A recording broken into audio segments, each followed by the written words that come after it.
Hey guys, so yesterday I finally finished watching the Netflix horror film Veronica. This is a movie that some people might have heard about this movie and some people might have not heard about this movie. This was a movie that honestly I probably would have never heard of if it wasn't for the fucking internet. Like earlier this year, this movie came to my attention because I don't know if anybody has seen some of the articles about this movie or not, but this movie has gotten a lot of attention from some critics for being quote unquote the new scariest movie of all time. Because that's like a quote that we hear all the fucking time. Like, we heard that about Hereditary earlier this year, and I've heard about this one too. And I'm like, Jesus Christ! Like every year, there always seems to be the new scariest movie of all time, or something like, dude. And usually every time you go see one of these movies, it's like it's never lives up to the hype. And then like I was reading also articles where people are like, people can't finish watching this movie. They're too scared. I'm like, this is a whole generation where people are fucking scared of their own shadows. I mean, that don't mean much. It don't take much to scare this generation. They're fucking retarded. But I was like, okay, what's the, like, okay, I was like, what is this movie? Like, what, like, I'm, like, seeing all this praise and all this stuff like that. They go towards this movie, and I see it was getting good reviews, and I'm like, what is this movie? What's, like, so groundbreaking about it? It's a demonic possession movie. And I'm like, yeah, I haven't seen one of those in a while. What the fuck? Like, of course it's a fucking demonic possession movie. Why wouldn't it be? I'm like, oh, really? Like, like, my part of me is like, like, my curiosity was piqued because I was like, is this, like, it is getting good reviews. I'm like, but I'm done with demonic possession movies. It's like, that was like,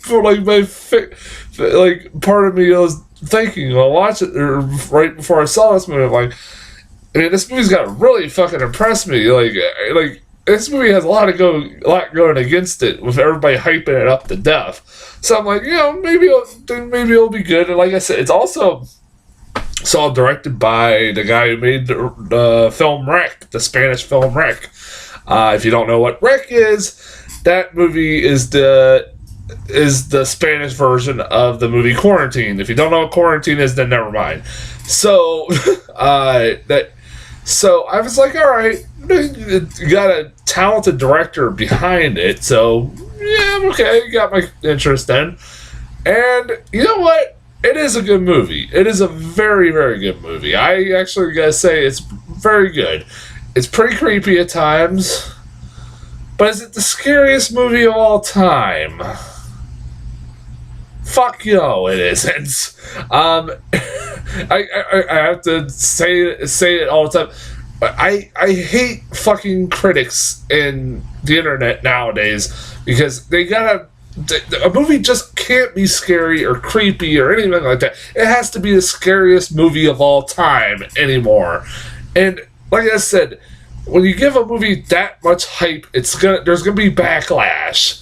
And like I said, I'm here to tell you, this movie isn't really nothing new. It's nothing, like, it's a demonic possession movie, but it is a very good movie. I will say that right off the bat.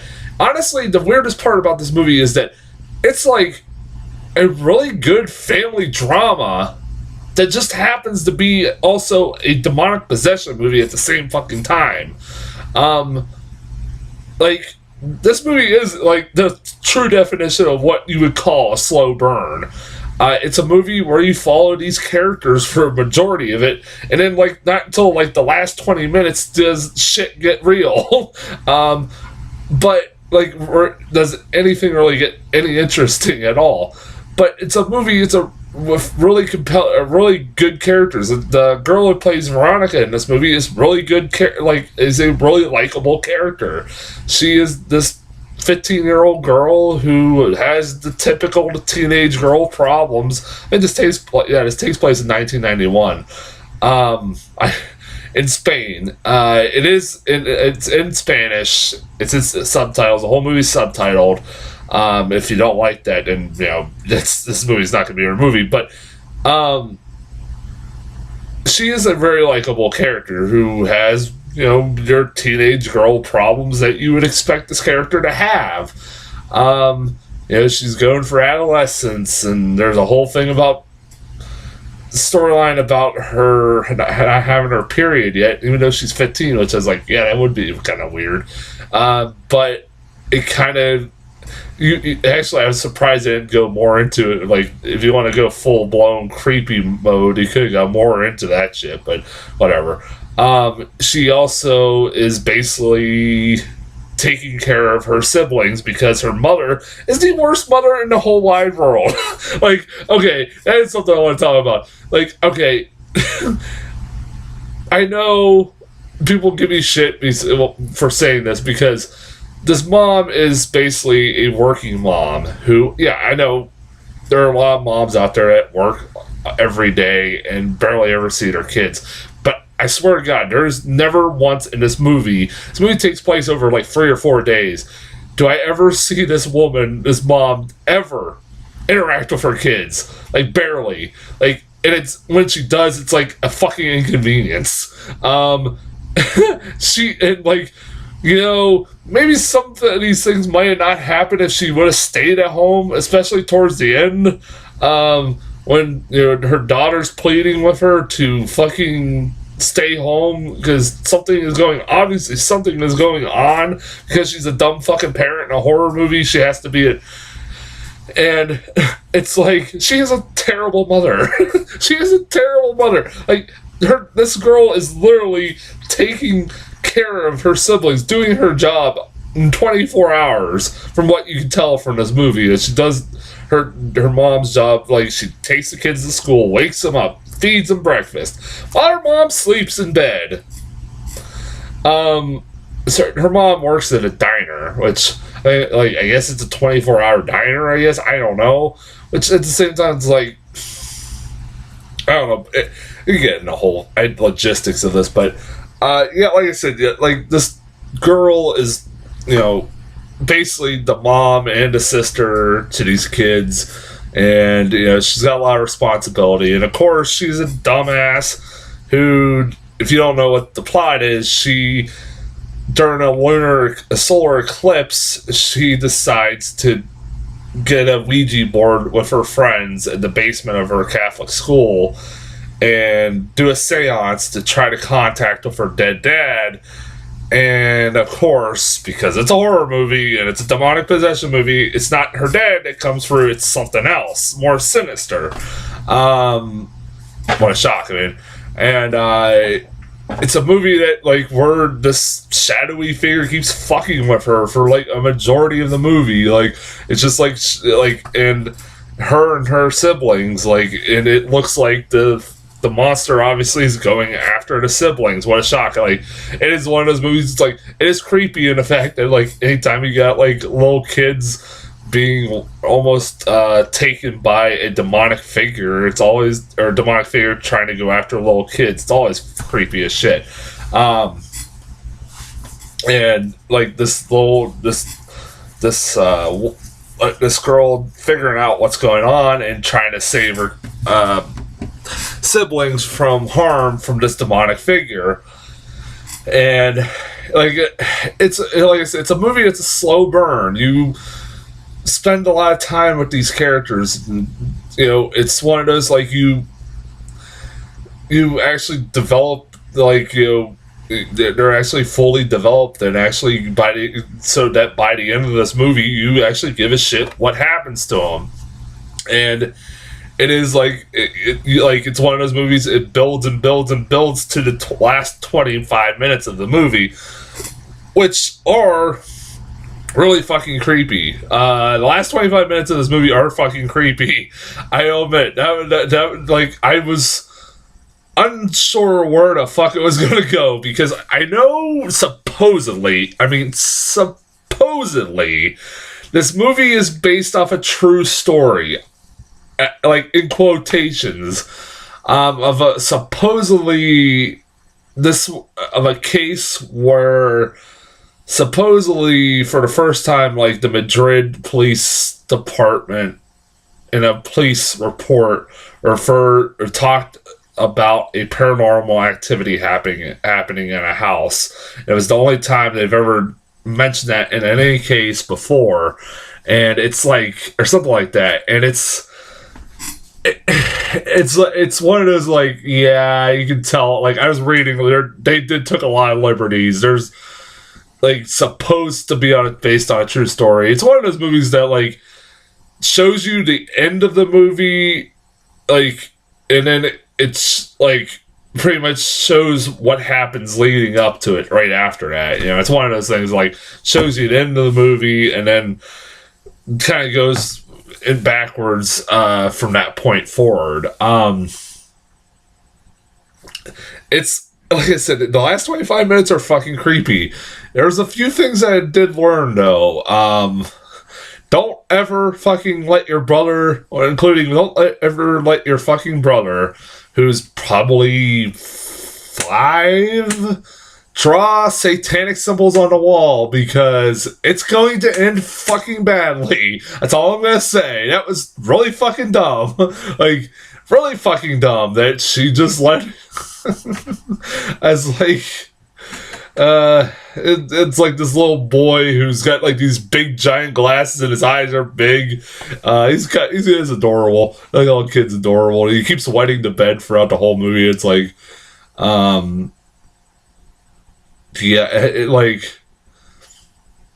it's like it's nothing really groundbreaking. It's creepy, and like I said, it's actually really good, and it's really well acted. I enjoyed it. I was never like, God, this movie sucks, or anything. It was really good, and I do recommend it. It's on Netflix. Yeah, if you've heard of this movie and are curious about this movie, yeah, I definitely say check it out. Listen, dude, watch it for free on Netflix. I mean, that ain't bad. Like I said, not the scariest movie of all time. It's like, The Exorcist is still to this day considered, like, my opinion, is the scariest movie of all time. And I mean, I know it's cliche to say, but it's earned that fucking right to be called that. I mean, hell, movies like this owe everything to that movie. And like I said, Exorcist is a movie that's been copied a million times before, and a concept that's been done, like, copied so many times that there's been bad versions of movies like this, or of The Exorcist, and then there's been good versions, and this is one of the good versions. So yeah, I mean, this is not an exact, like, fucking ripoff of The Exorcist. I mean, it does some things different, but again, if you've seen one demonic possession movie, you've seen them all. Like, it is kind of funny, like, this movie tries to make it a twist at the end of the movie it's been a demonic possession the whole time, even though this movie is advertised as a demonic possession movie. It's like, it's not much of a surprise movie. I saw that twist coming, like, fucking from the fucking get-go as soon as I heard of this movie. It's not really like it's a secret. They try to throw it, like I said, they try to throw a twist that makes it, like, supposed to be like, oh, what a surprise. Somebody's been demonically possessed this whole time. Duh. It was like, I've been like 12 steps ahead of you, movie. Like, since the fucking beginning, ever since I heard of this movie. Like, maybe not make it so obvious when you see, like, trailers and things about this movie, and then maybe people would be actually surprised. But yeah, I do recommend this movie. I liked it. I actually did like it. Yeah, like I said, it seems like I'm bitching more about it, but no, like, trust me, I do recommend it. Again, don't go in thinking that this is gonna be, like, this has got to be one of the scariest movies of all time. Like, everybody's saying it's the scariest movie of all time. It's not. Just, it's a very good horror movie. That's all it needs to fucking be. It's very creepy. It, like, doesn't have to have hyperbole put on it. Stop it. Stop it, critics. fuck off. Like, stop it. You can't. I don't know. Anyways, I have one more horror movie review to do, and that is Mandy. And fuck, I've saved the best for last, apparently, from what I've been told. I cannot wait to watch this fucking movie. I've been told, be ready. Just be ready. You're in for a fucking treat. Like, that's pretty much all I've been told. It's crazy Nick Cage. Fuck yeah, I'm all ready. So, yeah, I'll have a review of that within the next few days because I am going on vacation on Friday, so I have to or on Saturday, actually, technically. So, by Friday, I gotta have a review for that sometime done. Like, so I gotta try to fucking watch this thing as soon as possible while working at the same time. So, until then, I will talk to you guys later.